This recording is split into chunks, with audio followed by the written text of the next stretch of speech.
यावेळी पहिल्यांदाच असं झालंय की भारतीय जनता पार्टीने संपूर्णच्या संपूर्ण पॅनल उभं केलं. 23 नगरसेवक 11 प्रभागामध्ये आणि 1 नगराध्यक्ष हे सगळेच्या सगळे भारतीय जनता पार्टीचे आहेत.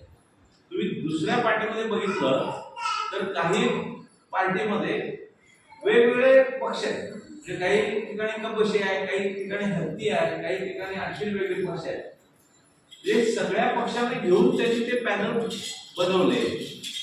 कारण हा राष्ट्रीय पक्ष आहे, सगळ्यात मोठा पक्ष आहे. जगामध्ये सगळ्यात जास्त सदस्य संख्या असलेला हा भारतीय जनता पार्टी पक्ष.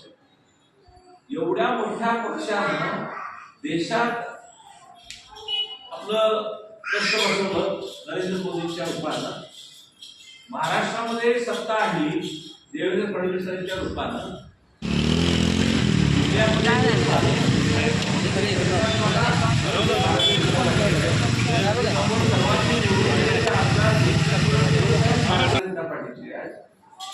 आतापर्यंत तुम्ही भारतीय जनता पार्टीला निवडून दिलं नाही. जर शहरासाठी आता मात्र निवडून दिलं तरच इथे डेव्हलपमेंट होईल, नाहीतर शहर तेवढं बाजूला राहील, तालुका डेव्हलप होईल.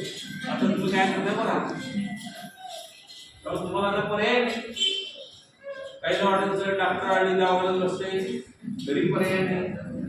काही न वाटते की डॉक्टर आळी आपल्याकडे बघून हसला नाही तरी पर्याय नाही. काही न वाटते डॉक्टर आळी गाडीतनं जाताना काचा खरंच खाली करत नाही असे वाटते. काही न वाटते डॉक्टर आळी स्वतःला देश आणत समजते तरी आम्हाला मतदान करायला लागेल का? माझ्यासाठी किंवा इतरांसाठी नसून तुमच्यासाठी. तुमच्यासाठी काय?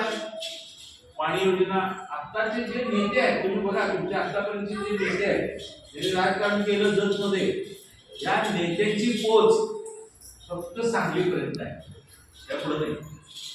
आणि आपला जो नेता आहे गोपीचंद पडळकर याची पोच महाराष्ट्र, दिल्ली, डायरेक्ट कनेक्शन आहे. कालच बघितलं ना भाषणामध्ये डायरेक्ट मुख्यमंत्र्यांनी फोन केला, मला डॉक्टर आळी शुद्ध चारित्र्यवान असे स्वच्छ प्रतिमेचे त्यांना निवडून द्या. मुख्यमंत्री म्हणतात कोणतरी सिरियस झालं पाहिजे. आतापर्यंत आपण उभे गमजा केल्या ओळखीचं आहे ह्याला देऊन टाका. अरे हे रोज उठलं की आमच्या दारात असते देऊन टाका. काय हे रोज उठलं की आम्हाला दूध आणून देते, साखर आणून देते, हे देते, त्याला देऊन टाका. म्हणजे तुम्ही नगराध्यक्ष किंवा नगरसेवक हे खूप चिल्लर समजलं. आता ती वेळ नाही, गांभीर्य म्हणजे अत्यंत सिरियस विषय आहे. लक्षात ठेवा. कुठलाही निधी यायला वरती सत्ता असावी लागते आणि निधी आणायला ताकदवान असावा लागतो. ही ताकद गोपीचंद पडळकरांच्याकडे आहे. निधी देण्याची ताकद भारतीय जनता पार्टीत आहे. इतर कुठलाही पक्ष याच्यामध्ये घुसला तर आपलं नुकसान आहे. मग फायदा काय होईल?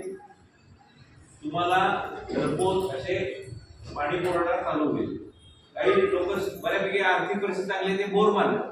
ते बोरच्या पाण्यानं एवढं टीडीएस वाढलेलं असते, केस गळतात.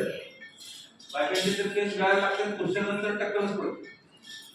त्या पाण्यानं सगळे नळ बिळ सगळे रस्टेड होतात, घसतात लोक. आणि आता येणारं पाणी आहे, आता पाणी पुरवठ्याची पाईपलाईन चालू झाली होती, ती पाणी येणार आहे ते शुद्ध भाषाचं नदीचं पाणी. आणि तुम्हाला चांगलं स्वच्छ पाणी रोज मिळायला लागलं. स्वातंत्र्य मिळाल्यापासून हे पहिल्यांदा घडते.